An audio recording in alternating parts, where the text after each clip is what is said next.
నమస్తే welcome to magazine story. Trump 2.0, Modi 3.0 రెండు అగ్రదేశాలు, ఇద్దరు అగ్రనేతలు. మరి వీరిద్దరి భేటీ అయితే ఎలా ఉండాలి? అచ్చంగా అలానే జరిగింది మోదీ ట్రంప్ సమావేశం. ఊరకనే రారు మహానుభావులు అంటారు కదా, దాన్ని ఊరకనే కలవరు మహానుభావులు అని కూడా అనుకోవచ్చు. మోదీ ట్రంప్ భేటీ అంటే మాటల? అమెరికా బలమేంటో మోదీకి తెలుసు, ఇండియా శక్తి సామర్థ్యాలేంటో ట్రంప్కు తెలుసు. ఇద్దరి మధ్య స్నేహం ఉంది, రెండు దేశాల మధ్య మంచి సంబంధ బాంధవ్యాలు ఉన్నాయి. దాంతో పాటే ఎవరి కోణంలో వాళ్ళకి ఇరు దేశాలకు ప్రత్యేక సమస్యలు ఉన్నాయి. స్నేహాన్ని పెంచుకునే దిశగా, సమస్యలను పరిష్కరించుకునే కోణంలో ఈ భేటీ విజయవంతంగా ముగిసింది. కానీ అంతా నా ఇష్టం అనే ట్రంప్ మోదీ ముందు, భారత్ ముందు కొన్ని సవాళ్ళనైతే అలాగే ఉంచారు. దీనిపైనే ఇవాల్టి మ్యాగజైన్ స్టోరీ. ట్రంప్ రెండోసారి అమెరికా అధ్యక్షుడిగా బాధ్యతలు స్వీకరించిన తర్వాత వైట్ హౌస్లో ఆయన నేరుగా కలిసిన తొలి దేశాధినేత నరేంద్ర మోదీని. వైట్ హౌస్లోకి అడుగుపెట్టిన క్షణం నుంచి ఎగ్జిక్యూటివ్ ఆర్డర్స్ రూపంలో ట్రంప్ పుట్టిస్తున్న టెర్రర్ ప్రపంచ దేశాలను షేక్ చేస్తూనే ఉంది. ఈ నేపథ్యంలో ఇద్దరు దేశాధినేతల భేటీ మరింత ప్రాధాన్యత సంతరించుకుంది. డిఫెన్స్, వాణిజ్యం, టెక్నాలజీ, వలసలు, ఎనర్జీ, బహుపాక్షిక సహకారం, ఈ కీలక అంశాలపై మోదీ ట్రంప్ చర్చించుకున్నారు, అభిప్రాయాలు పంచుకున్నారు, కలిసికట్టుగా నిర్ణయాలు తీసుకున్నారు. ఆప్యాయత, స్నేహం, పాజిటివ్ వైబ్స్ మధ్య సాగిన ఈ భేటీ అమెరికా, భారత్ల మధ్య ఉన్న బలమైన సంబంధాన్ని మరోసారి ప్రపంచ దేశాలకు తెలియజేసింది. నరేంద్ర మోదీ 2 రోజుల అమెరికా పర్యటన ముగిసింది. ట్రంప్ 1.0 కేంద్రంగా ప్రపంచ వ్యాప్తంగా రేగిన కలకలం గురించి ప్రత్యేకంగా చెప్పక్కర్లేదు. అంతకు మించి అన్నట్లుగా ట్రంప్ 2.0 కొనసాగుతోంది. ఓపెనింగే వరుస ఎగ్జిక్యూటివ్ ఆర్డర్స్ తో ట్రంప్ ప్రపంచ దేశాలకు చెమటలు పట్టించడం మొదలుపెట్టారు. అంతర్జాతీయ వాణిజ్య యుద్ధానికి తెరతీశారు. రోజుకొక షాక్, పూటకొక ట్విస్ట్ అన్నట్లుగా ట్రంప్ పాలన సాగుతున్న నేపథ్యంలో మోదీ ట్రంప్ భేటీ ప్రపంచ వ్యాప్తంగా అందరి అటెన్షన్ ని గెయిన్ చేసింది. ట్రంప్ మోదీ మధ్య ఉన్న స్నేహం నేపథ్యంలో భారత్ విషయంలో ట్రంప్ ఎలా వ్యవహరిస్తారన్న ఆసక్తి కూడా అందరినీ అటువైపుకు చూసేలా చేసింది. డిఫెన్స్ నుంచి పరస్పర సహకారం వరకు వివిధ కోణాల్లో ఈ భేటీని మోదీ విజయవంతం చేయగలిగారు. అయితే టారిఫ్ల విషయంలో ట్రంప్ తగ్గేదే లేదని తేల్చేయడంతో రాబోయే రోజుల్లో ఇరు దేశాల మధ్య సంబంధాలను వాణిజ్య అంశాలు ఎలాంటి ప్రభావితం చేస్తాయనేది ఆసక్తికరంగా మారింది. వైట్ హౌస్ లో వెస్ట్ వింగ్ లాబీలో నరేంద్ర మోదీకి ప్రెసిడెంట్ డొనాల్డ్ ట్రంప్ ఆత్మీయ స్వాగతం పలికారు. ఇరువురు నేతలు ఆప్యాయంగా ఆలింగనం చేసుకున్నారు. ఒకరినొకరు మర్యాద పూర్వకంగా పలకరించుకున్నారు. మిమ్మల్ని నేను చాలా మిస్ అయ్యానని మోదీని ఉద్దేశించి ట్రంప్ వ్యాఖ్యానిస్తే, ట్రంప్ను మరోసారి వైట్ హౌస్ లో చూడటం చాలా ఆనందంగా ఉందన్నారు మోదీ. అనంతరం ఇద్దరు నేతలు 4 గంటలకు పైగా భేటీ అయ్యారు. ఈ భేటీలో పలు అంశాలపై చర్చించారు. మేక్ అమెరికా గ్రేట్ అగైన్ అన్న ట్రంప్ ఆలోచన, మేక్ ఇండియా గ్రేట్ అగైన్ అన్న తన ఆలోచన కలిస్తే అది మెగా పార్ట్నర్షిప్ అవుతుందని మోదీ చమత్కరించారు. మేక్ అమెరికా గ్రేట్ अगेन यानी मागा से परिचित है. भारत के लोग भी विरासत और विकास की पटरी पर विकसित भारत 2047 के दृढ़ संकल्प को लेकर तेज गति शक्ति से विकास की ओर अग्रसर है. अमेरिका की भाषा में कहूं तो विकसित भारत का मतलब मेक इंडिया ग्रेट अगेन यानी मिगा.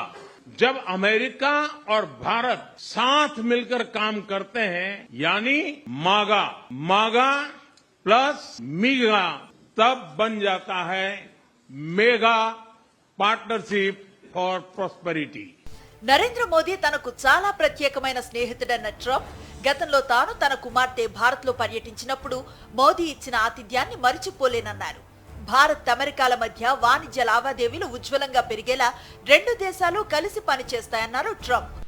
There is truly a special bond between the United States and India, and the world's oldest democracy and the world's largest democracy, and I believe the world's largest country in terms of the numbers of people. And today the Prime Minister and I are announcing a framework to strengthen those ties even further economically, and the U.S.-India Compact for the 21st century is a historic initiative that will deepen every aspect of our partnership and our friendship. Starting this year, we'll be increasing military sales to India by many billions of dollars. We're also paving the way to ultimately provide India with the F-35 stealth fighters. అనంతరం భారత ప్రధానికి Trump ప్రత్యేకమైన కానుక ఇచ్చారు. తాను రాసిన hour journey together అన్న పుస్తకాన్ని మోదీకి అందించిన ట్రంప్ అందులో తాను మోదీ కలిసి ఉన్న ఫోటోలను చూపిస్తూ పాత జ్ఞాపకాలను పంచుకున్నారు. మొత్తం మీద మోదీ అమెరికా పర్యటన రెండు దేశాల అగ్రనేతల మధ్య ఆత్మీయ బంధాన్ని పెంపొందించేలా సాగింది. అక్రమ వలసదారుల అంశంపై ట్రంప్ అభిప్రాయంతో తానేకీభవిస్తున్నా అన్నారు మోదీ. ఒక దేశంలోకి చట్టవిరుద్ధంగా ప్రవేశించిన వారికి అక్కడ నివసించే హక్కు ఉండదని, ఈ విధానం ప్రపంచమంతటికీ వర్తిస్తుందని పేర్కొన్నారు. యువత, పేదరికంలో ఉన్నవారు మోసపూరితంగా అక్రమ వలసదారులుగా మారుతున్నారు. వారికి తెలియకుండానే మానవ అక్రమ రవాణా కూపంలోకి వెళుతున్నారు. ఈ దారుణాలను సమూలంగా నిర్మూలించాల్సిన అవసరం ఉందని మోదీ తేల్చి చెప్పారు. రెండు దేశాల మధ్య వాణిజ్య ఒప్పందాలు త్వరలోనే ఖరారు చేసుకోనున్నారు. రెండు దేశాల మధ్య వాణిజ్య లోటు భర్తీ చేసేలా, అమెరికా నుంచి మరింత చమురు, గ్యాస్ కొనుగోలు చేసేలా రెండు దేశాల మధ్య ఒప్పందం కుదిరింది. రాడికల్ ఇస్లామిక్ టెర్రరిజం గురించి తాను మోదీ మాట్లాడుకున్నామని, 2008 ముంబై ఉగ్రదాడి సూత్రధారుల్లో ఒకరిని భారత్కు అప్పగించేందుకు అమెరికా నిర్ణయించిందని ట్రంప్ చెప్పారు. భారత్ ఇటీవలే అమెరికా ఎగుమతులపై పన్నులు తగ్గించడాన్ని తాను స్వాగతిస్తున్నట్లుగా ట్రంప్ చెప్పారు. రెండు దేశాల మధ్య వాణిజ్యంలో అమెరికాకు $100 బిలియన్ లోటు ఉందని, రెండు దేశాలు వాణిజ్య సంబంధాల్లో అమెరికన్లకు న్యాయంగా ఉండేలా త్వరలో చర్చలు ప్రారంభిస్తామన్నారు. వాణిజ్యానికి సంబంధించి కొత్త ఒప్పందాన్ని అభివృద్ధి చేయాలనుకుంటున్నట్లుగా మోదీ చెప్పారు. న్యూక్లియర్ ఇన్ఫ్రాస్ట్రక్చర్, కృత్రిమ మేధ, సెమీ కండక్టర్లు, ఫార్మాస్యూటికల్స్ వంటి ప్రాముఖ్యత కలిగిన పరిశ్రమల గురించి ఆయన ప్రస్తావించారు. అమెరికా, భారత్ అంతరిక్ష సంస్థల మధ్య భాగస్వామ్యాన్ని బలోపేతం చేయటం, అరుదైన భూమి ఖనిజాల గురించి చర్చలు జరుపుతామని చెప్పారు. ఈ భేటీలో డిఫెన్స్ మీద కూడా ఇరు దేశాలు దృష్టి పెట్టాయి.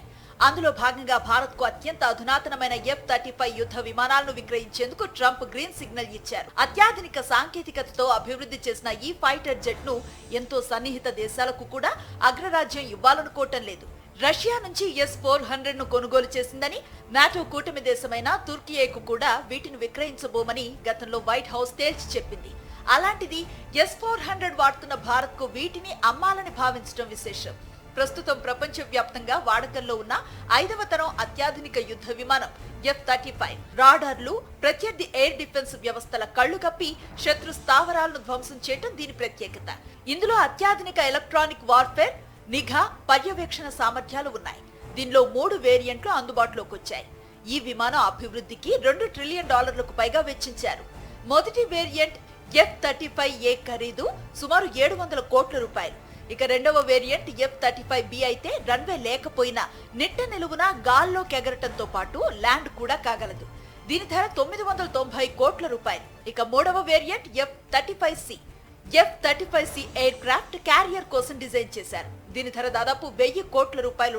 అమెరికా ఆయుధ తయారీ సంస్థ లాక్హీడ్ మార్టిన్ మరో 2 సంస్థలతో కలిసి దీన్ని తయారు చేస్తోంది. దీనిలో F-135 ఇంజిన్ ను వినియోగిస్తారు. ఇది 40,000 పౌండ్లు థ్రస్ట్ ను ఉత్పత్తి చేయగలదు. గంటకు 1200 మైళ్ల వేగంతో ప్రయాణించగలదు. ఇది రాడార్లలో అతి చిన్న సిగ్నేచర్ ను మాత్రమే సృష్టిస్తుంది. దీంతో ఈ సిగ్నేచర్ ని శత్రు సైన్యం పక్షిగా మాత్రమే భావిస్తారు. యుద్ధ విమానం అనుకోలేరు. కొన్ని సందర్భాల్లో ఎయిర్ డిఫెన్స్ వ్యవస్థలను పూర్తిగా ఏమార్చగలదు. F-35లో పైలట్ వాడే హెల్మెట్ ఖరీదే 3.5 కోట్ల రూపాయలు ఉంటుంది. అంటే ఒక లగ్జరీ కారు ధరతో సమానం అన్నమాట. ఈ వార్ జెట్ ఫైటర్ నుంచి దాదాపు 6 నుంచి 8.1 టన్నుల బరువైన ఆయుధాలను ఇది మోసుకెళ్లగలదు. అంటే ఈ యుద్ధ విమానం నుంచి అత్యంత భారీ ఆయుధాలను కూడా ప్రయోగించవచ్చు. F-35 యుద్ధ విమాన నిర్వహణ అత్యంత ఖరీదైన వ్యవహారం. శత్రు దేశాలపై ఇది తిరుగులేని ఆధిక్యాన్ని అందించిన వ్యయాలు మాత్రం భారీగా ఉంటాయి. గంట సేపు ఈ విమానం గాల్లో ఎగిరితే 31 లక్షల రూపాయలు ఖర్చవుతుంది. దీనికి తోడు వీటి శిక్షణ, ప్రస్తుత ఆయుధాలతో అనుసంధానం, ఇన్ఫ్రాస్ట్రక్చర్ వంటివి కూడా భారీ వ్యయంతో కూడుకున్నవే.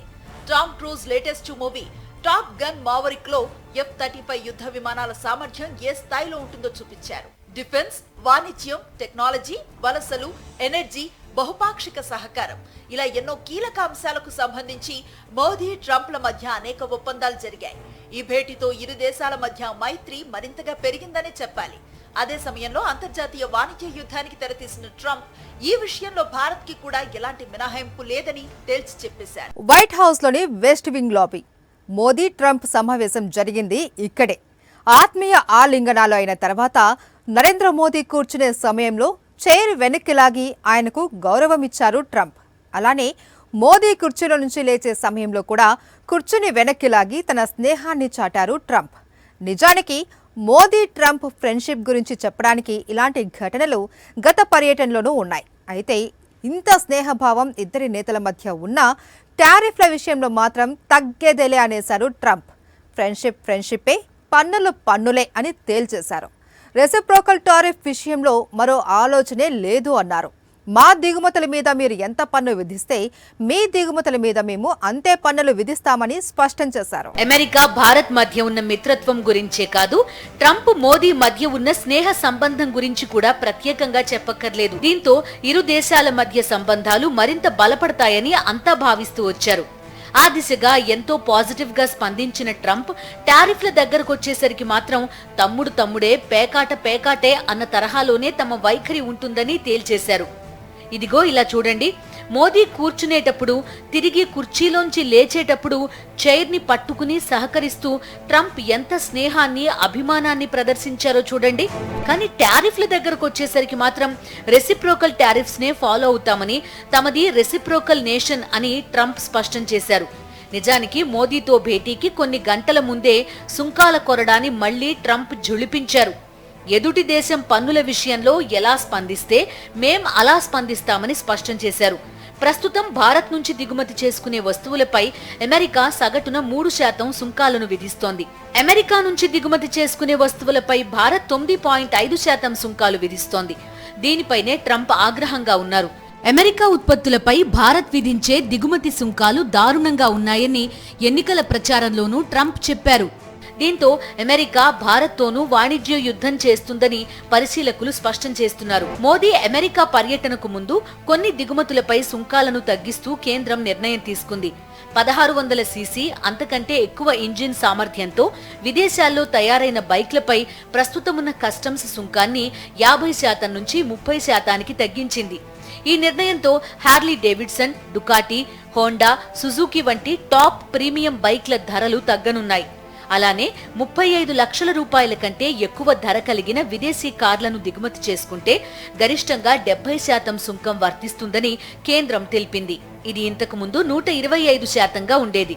అయితే వీటికి కొత్తగా 40% అగ్రికల్చర్ సెస్ ని యాడ్ చేసింది. దీంతో మొత్తం పన్ను 110%కి చేరుతుంది. అయినప్పటికీ గతంలో ఉన్న పన్ను శాతంతో పోలిస్తే 15% తగ్గుతుంది. ఈ తగ్గింపుని ట్రంప్ స్వాగతించారు. కానీ ఎదుటి దేశం ఎంత పన్ను వేస్తే తాము అంతే పన్ను వేస్తామన్న తమ నిర్ణయంలో మార్పు లేదన్నారు. అయితే ట్రంప్ రెసిప్రోకల్ టారిఫ్ పాలసీకి అర్థం లేదంటున్నారు నిపుణులు. అమెరికా నుంచి వచ్చే ప్రతి ఇంపోర్ట్ డ్యూటీ పైన ఒకే రకమైన టారిఫ్ లేదు. మరి ఒకే రకమైన టారిఫ్ లేనప్పుడు ఏ టారిఫ్ తీసుకొని ఇండియన్ వస్తువుల పైన మళ్ళీ అదే రకమైన రెసిప్రోకల్ టారిఫ్ విధిస్తాడు అంటే అక్కడ ట్రంప్ ఇష్టం అన్నమాట. ఈ రెసిప్రోకల్ టారిఫ్స్ అనేది రెసిప్రోసిటీ లేని కంట్రీస్ మధ్య ఎలా ఉంటుంది? అమెరికన్ ఎకానమీ, ఇండియన్ ఎకానమీ ఒకే రకమైన స్థాయిలో ఉన్నాయా?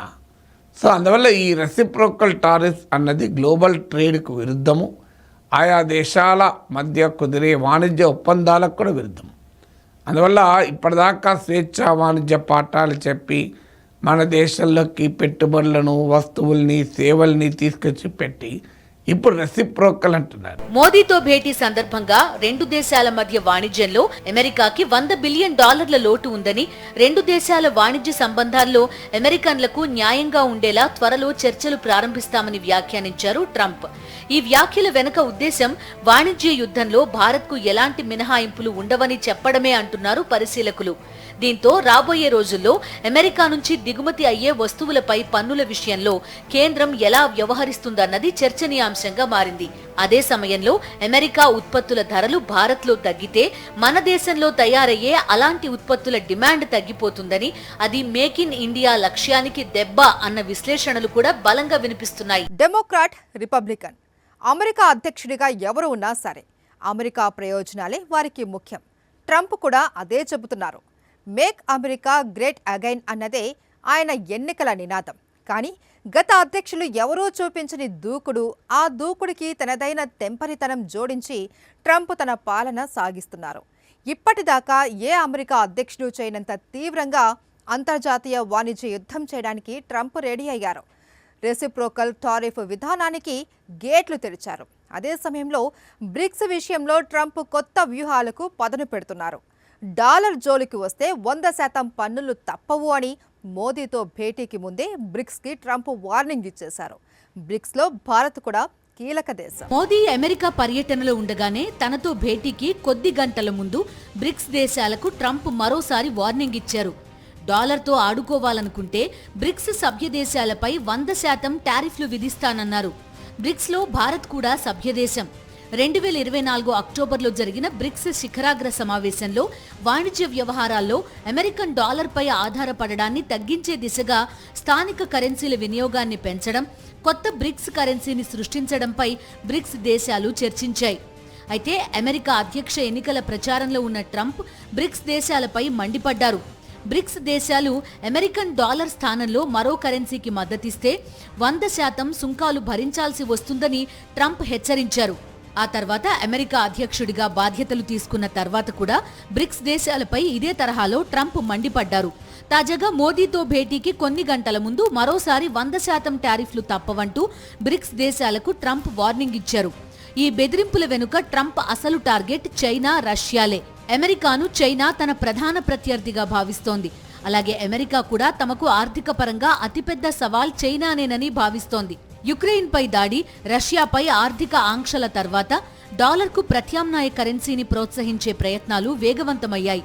నాటి నుంచి ట్రంప్ టార్గెట్ బ్రిక్స్ అంటూనే ఉన్నారు. అయితే అమెరికాతో బలమైన ఆర్థిక సంబంధాలకు కట్టుబడి ఉన్నామని, అమెరికా డాలర్ని బలహీనపరిచే ఉద్దేశం లేదని భారత్ స్పష్టంగానే చెప్పింది.